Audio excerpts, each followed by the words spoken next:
Okay. All right. Can everybody see my screen? Yep. Okay. All right. So basically, what I do when I look at my swing trades, because these are trades that I plan to enter, and I plan to enter these trades anywhere from I'll say 2 days to maybe 2 to 4 weeks. It just depends on whenever I hit my target.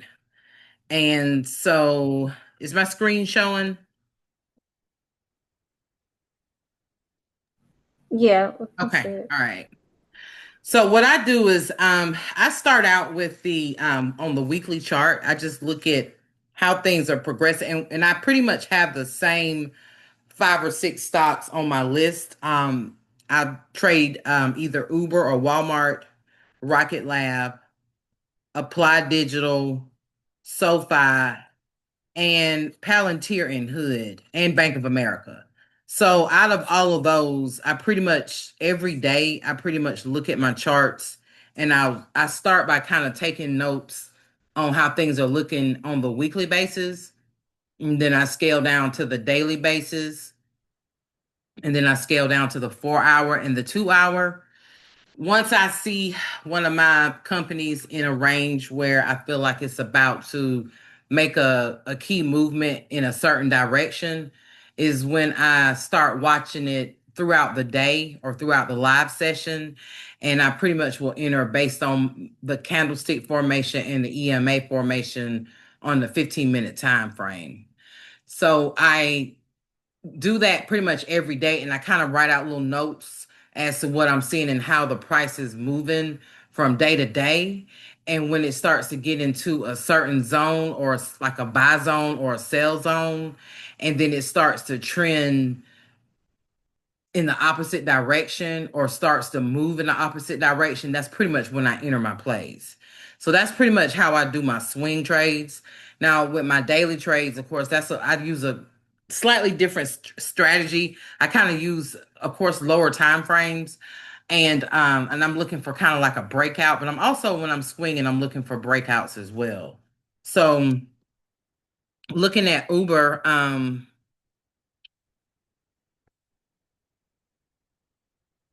so are there any questions on that? No, but can you and forgive me because you know where I am with this. That's How fine. did you set up this trading view for your watch list? You Just mean over here on the right hand side? so with your charts, because I'm on it, but how did you so right now you're looking at Uber. Mm-hmm. How did you, and I'm not sure I'm on the right screen, but how did you get the Uber chart onto this particular screen? Because I see all of um, The indicators. I see all the stocks on the right, Oh, okay, but the stocks on the right are my watch list. mm-hmm, And those are stocks that over time I've watched for various reasons.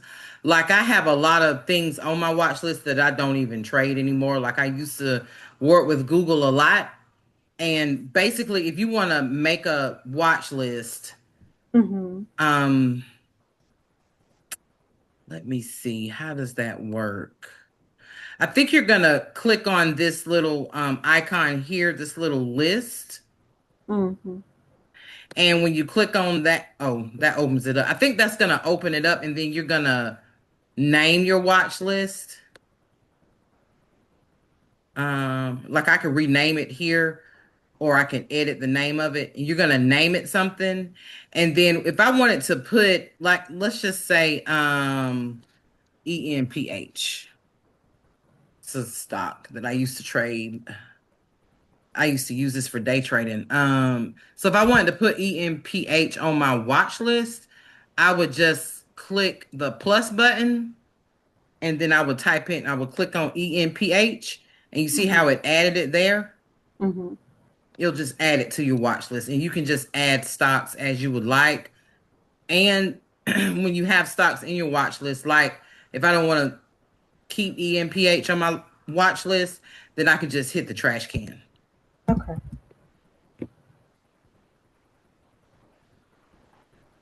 All right. So I'm starting with, yeah, I'm gonna start with Uber.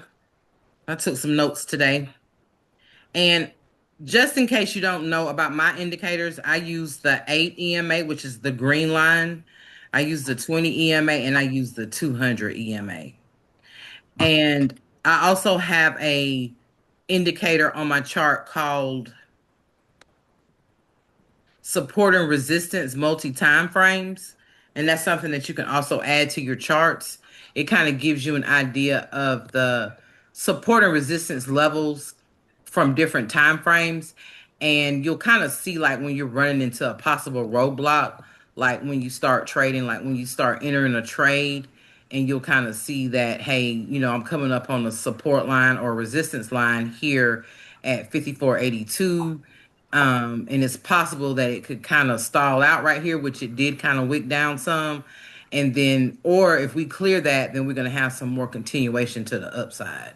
And then once we got to this line here, you'll see that this was a resistance line that um, was from a weekly um resistance level at 6405, and you'll see we kind of stalled right here and we stayed in this area for like it looks like 3 weeks based on these candles, really 4 weeks before it broke above. And once it broke above that resistance level, you'll see it went all the way up, and then it didn't really stop until it hit this 8180. So yeah, that's just instead of me drawing out support and resistance, I just have that indicator on my chart so I can be aware of what's coming ahead to potentially help me make a better decision when I enter a trade. So these are let's see. So I'm looking at Uber basically on the weekly time frame, and as you see for the past couple of weeks since August the 4th, that week it's been trending up. It's been over the 8 EMA. And we had a large bullish candle here on the week of August the 18th. So we had lots of buyers present, and we were still above our 8 and our 20 EMA. And if you look at last week was a little different because we started to show some more sellers presence in last week, and as we see this candle is red from last week. So on a weekly basis, pretty much, and we also see that this is indecision because this candle here is like what they call a spinning top or maybe a doji candle. And basically we had as many buyers present as we had the sellers, and we had large buyer presence because the candle was overall red for the week. So this doesn't really give us an indication of what's going to happen with Uber next week, but it does let us know that the market for the week was undecided. So basically at this resistance, it looks like it rejected this resistance level, which is 97.88. It's rejected that 3 times. So you'll see here the week of July 7th, it tested it here. It came back and tested it the week of August the 18th. And it actually tested it the week of this past week. So that's a pretty much a key area there. Like if I were to get into Uber for an upward call, I would want to see this level taken out because we've seen it hit this level a couple of times. Does that make sense to everybody? Yes. Okay. All right. And just kind of looking at the candle patterns, I'm seeing sort of like a V shape here, which is sort of like it looks like it made like a full V-shaped recovery. That's not something that would say, oh, I'm gonna jump in, but that's just something that I'm aware of. If you see how the candles made a V shape here, and generally whenever that V shape is made, even if it's more like a bowl shape, and then once it gets to the other side, it generally sometimes I've noticed that you'll see upward movement after that.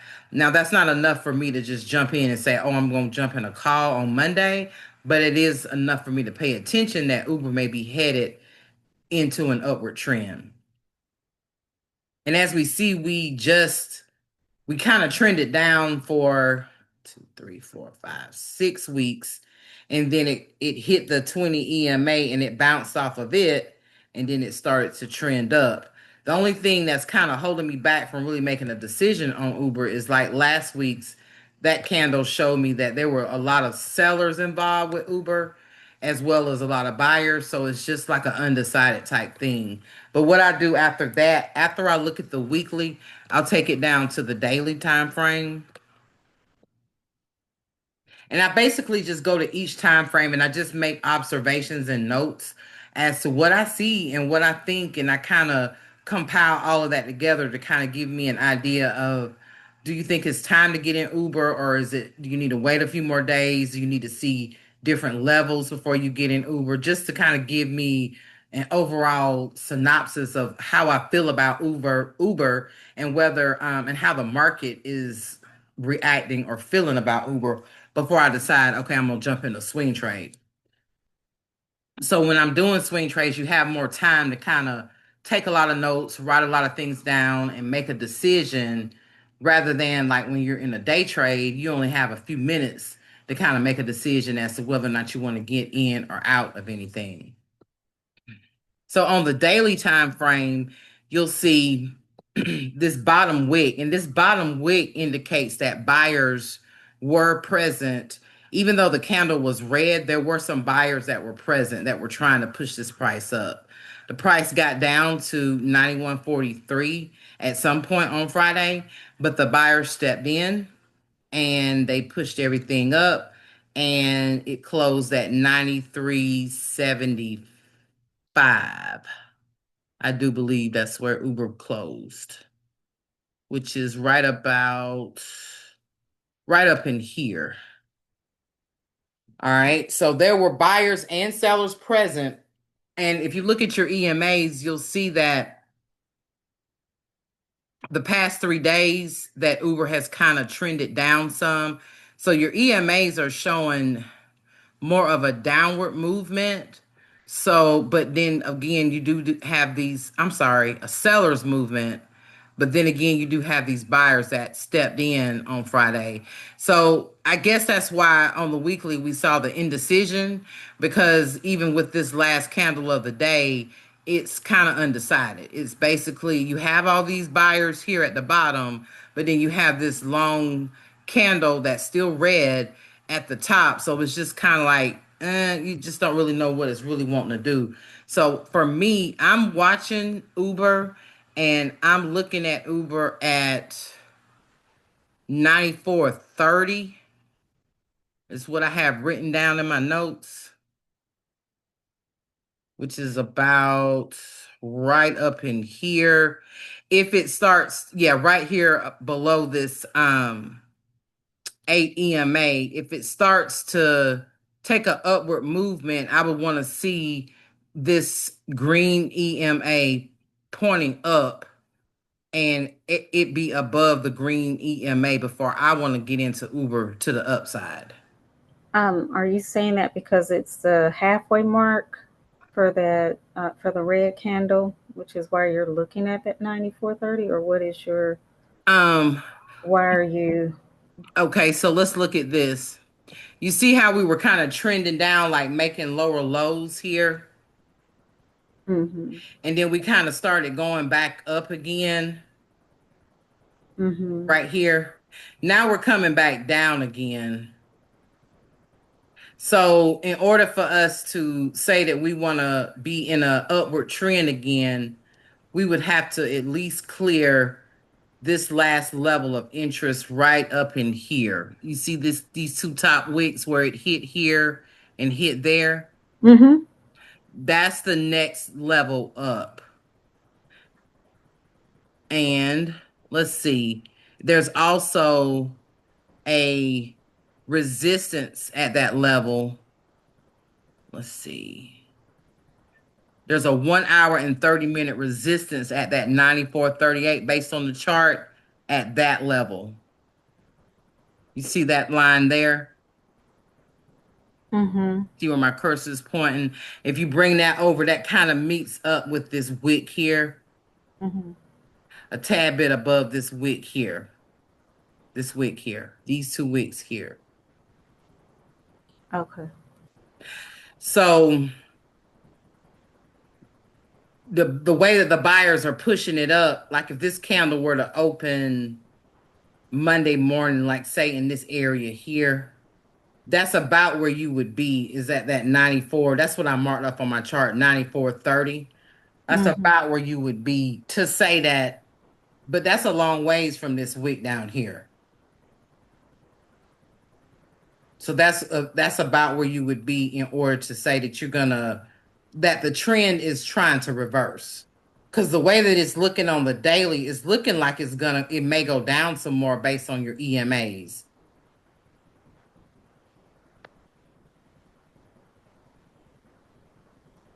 Does that do you understand that part? Yeah, it's getting a little bit more clearer. But yeah, keep going.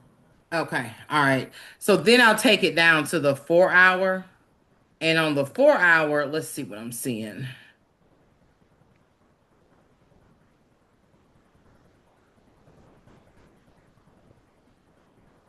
Hmm.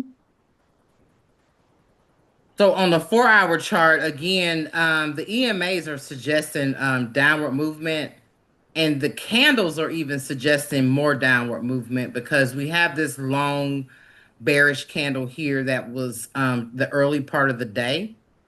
And then we had some buyers to step in and they kind of pushed it up some. That's what we saw with that bottom tail when we were I think that was on the daily chart. So we see that the buyers did step in toward the end of the day, but they didn't step in enough to kind of take the price action above the 8 and the 20 EMA. So again, let's look at our levels here.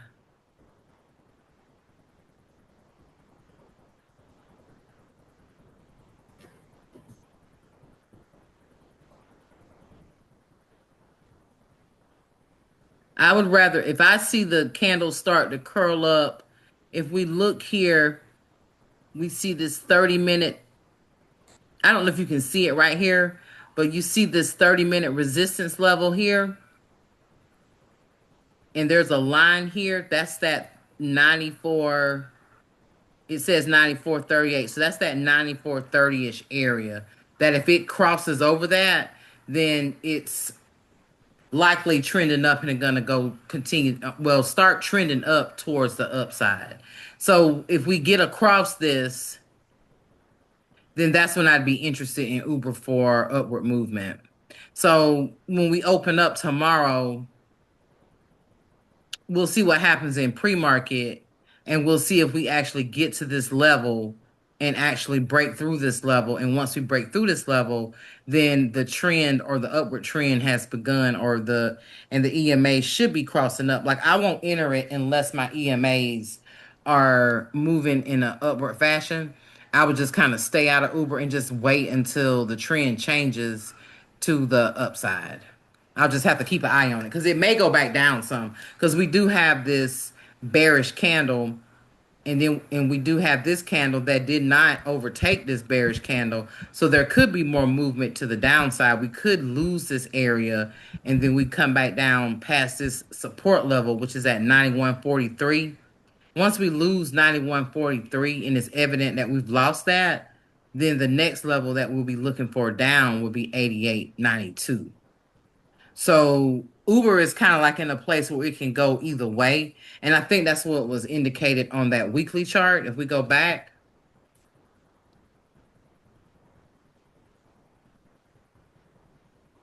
yeah, Uber, yeah, on the weekly chart, based on what it did the whole week, it is indecisive. So it can kind of go either way with Uber. So to come back to where we were on the 4 hour,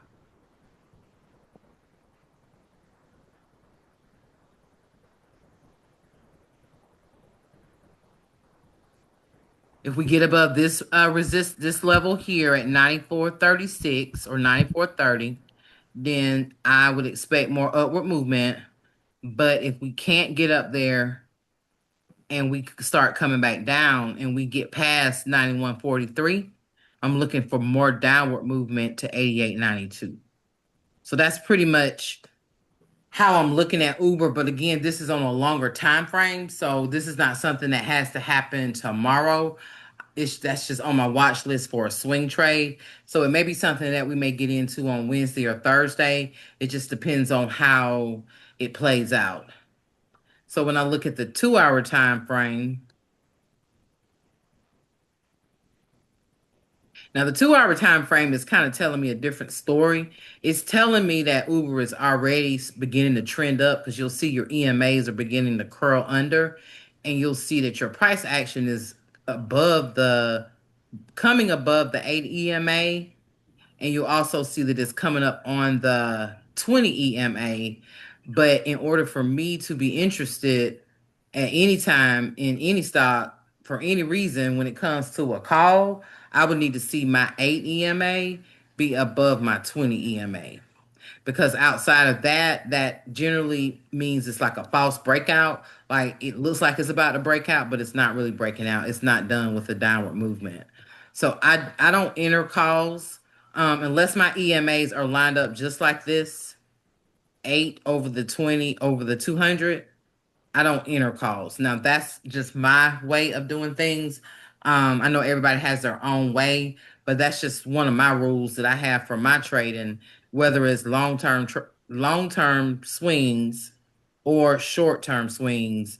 When even though the candle suggests that it's going up here, my moving averages are not coinciding with that. So I like to have more than one confirmation that gives me the indication to go ahead and enter a trade.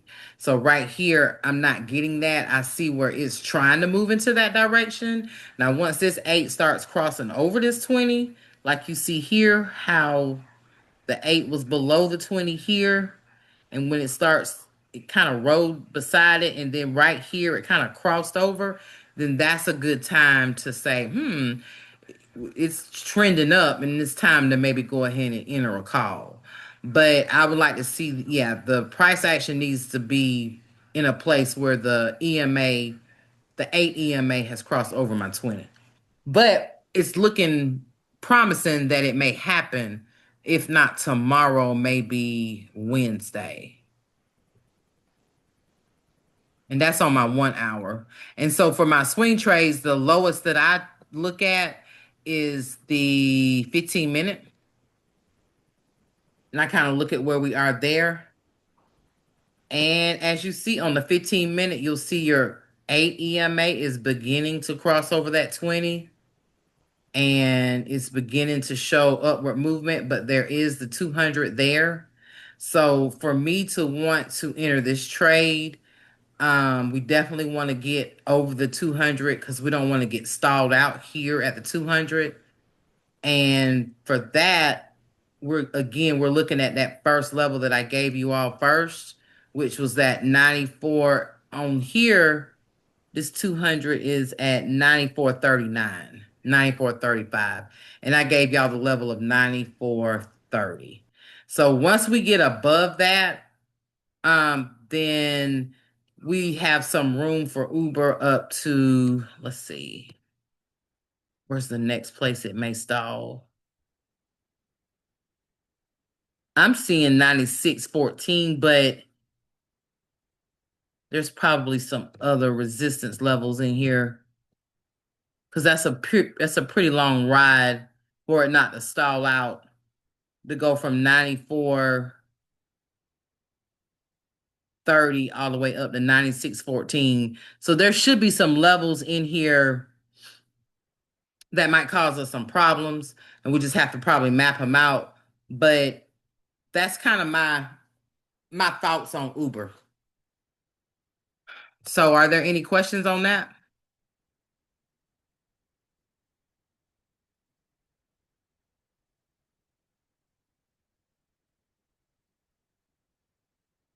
Okay. All right. So I don't see or hear any questions. Let's see if anybody's in the chat.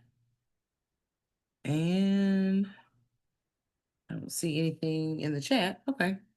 All right. So I'll go ahead and move on to Walmart. Um, let's see. I'm gonna go back out to the weekly.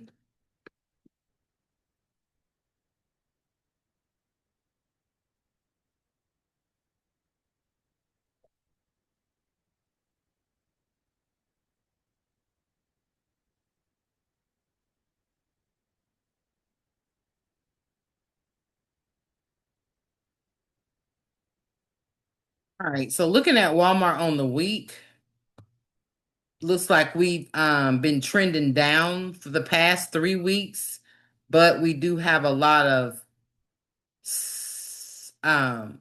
sellers that are present here. And then we have indecision that happened this past week. So it looks like we had buyers and sellers present all last week. Price action was pretty weak because we didn't have a strong body on our weekly candle. It's like we hit a level of resistance at 104.60. And then the next week, the high of the next week was 104.28. The high of that week prior to last week was 102.52. And the high of last week was 97, looks like 97.53. So it looks to me like Walmart is trending down. It also looks like last week we did have some buyers that were present, and that's indicated by this long tail here at the bottom. The buyers were present, but they weren't strong enough to turn this candle green or put any a green body on this candle. But it's good to note that there were some buyers present and that we did reject from this 95.29 support level here, which you see here. So once we got there, we started, the buyers started pushing it back up. We also see that we've revisited this same support level that happened back July 21st that week. And we looks like we got to this level the week of May 19th. And we touched around this level. Actually, we got a little lower than that the week of April 28th. So when you look at it on the weekly, we've seen this level and it's bounced from this level before. So that's just something to pay attention to and to understand that this is a level of support. And basically, there's nothing in this trend that's showing me that Walmart is technically ready to turn around just yet. But I do see that it is at this, it did touch the support level sometime this week. The way it's looking with the EMAs, it looks like if we actually lose this 20 EMA, we could head down to this support level at 94.35 right here before we bounce and make an upward trend. So for Walmart, I'm kind of pretty much undecided. I'm not looking to enter Walmart until we see the curling up on the lower, some of the curling up on the lower time frames. Now, if we start to see that, and then we start to see where price action is curling up over these time frames on the, well, maybe not the weekly, but more like the daily and the 4 hour and the 2 hour, then I may be interested in Walmart. But from the weekly, it looks like it's still in a downward trend. When we go down to the daily, things do look a little different on the daily. We see our AEMA, it went into a downward trend and it's starting to flatten out into a place where it could be curling up soon, but we can't go by what it could do. We need to go by what we see. So basically what we see is we see a flattening out of the AEMA. It's still below the 20, which suggests that we're still in a bearish trend. And we're just kind of waiting on Walmart to hit some key levels before we decide to take a swing trade at Walmart. Now, this level here at 97.14 is a level that's marked out on the chart. Once we capture that level and take that level, and if we have that confluence or that agreement, or well, I'm not gonna say agreement, consistency between the EMAs and the key levels that we're headed into an upward trend, then it may be time to start looking at Walmart for a swing to the upside. But since it has not come over this level yet, it's just good to just kind of keep an eye on Walmart based on what we see on the daily. But once we get above this 97.14, that's something that I will be on the lookout for. Once I see it, I'll begin to get interested. I may not get in just yet, but I will begin to get interested in Walmart. And I also want to remind you that um, the 8 EMA is below the 20. So we're not quite, even though we have a couple of green candles, we're not quite in a upward trend just yet.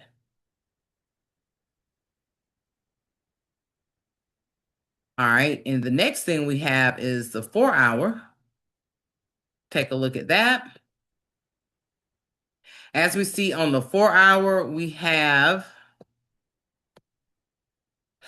we are traveling above the 200 EMA, which is a good indication that the trend is changing. We see our 8 EMA is beginning to curl up, and our price action is above the 8 EMA. But we see that the 20 EMA is still above the 8 and the 200. So we're not quite ready just yet to jump into a call on Walmart. We haven't cleared enough of the price action to be able to say that we're ready for an upward call, but it's getting there. And so, like you say, this is the 4 hour chart.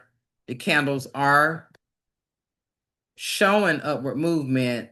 We just need to kind of clear some of these levels. 97.14 is our first level of interest.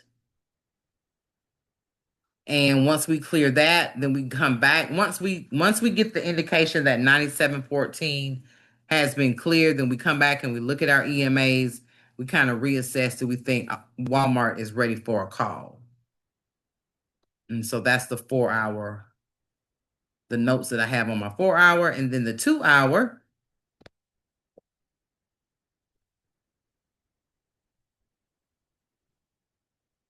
2 hour is starting to look promising because we have the 8 EMA about to cross over this 20. We also have a candle from the last 2 hours of the day that indicate there were some buyers that were pushing price action up. And we are below the 200. So we do have some room before we get to the 200 if we were to take a call on Walmart. But we do have to remember that once we get to that 200, we might have some resistance there. So it may take some choppiness to get above the 200. I would be cautious at jumping in a call until we actually clear the 200.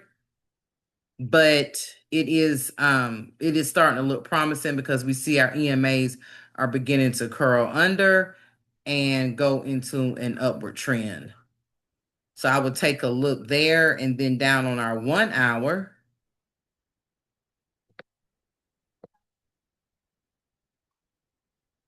Here again, we've got the 9, I'm sorry, I say 9, but the 8 EMA that has already crossed over our 20.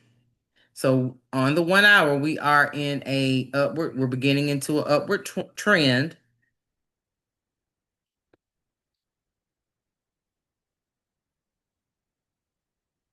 We have a level right here that we are actually at that level. If we can break above this level and maintain and hold, then we do have some room up until we get to this 98.44, which is this 200 EMA.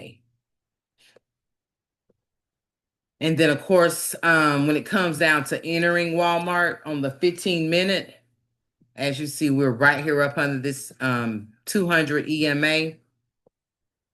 I would be cautious at jumping in right here until we can kind of clear this, because generally when there's an EMA ahead of our price action, like right here or right below our price action to the downside, it generally causes a stall.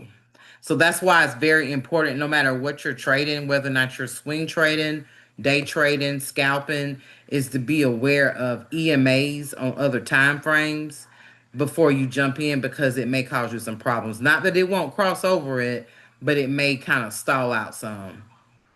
And the stall out can last. I mean, it could last the rest of the day, or it may turn and go in a different direction, the opposite direction, and it may take a day or so to come back. So depending on how much time you have on your calls, just be aware.